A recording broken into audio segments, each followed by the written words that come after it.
This is a question for the whole panel, sir, because there are two generals here who've served in the army, who've dealt with procurement, who've dealt with other weapon systems. We have a scientist on the panel who's built perhaps India's most potent weapon. You've been involved in policy, you delve in a lot of new tech. In terms of, explain to us, why does the current system still need a lot more reform, and what are those reforms that are needed to maintain India's tech edge or defense edge on tech? Thank you so much. I really wanted this question to come up. So I am a Gujarati from Bombay, never satisfied with what is already there. So I want to bring in a flavor of what are the three things that we can do. And I think as of now, procurements are slightly slower. And procurements, the nature of the process demands for more than one company to participate, which is why sometimes we see dilution of specs and tech capabilities.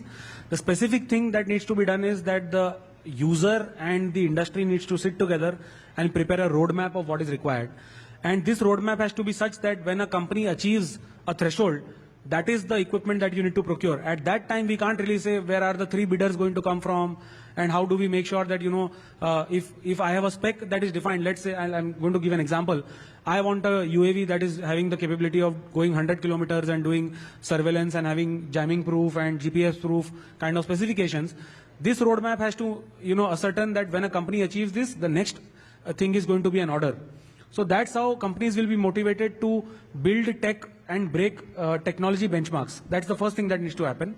The second thing that needs to happen is, irrespective of what platform you are building, when we talk about conflicts, there is a requirement of, building any type of platform from the smallest one to the largest one, which is electronic warfare hardened.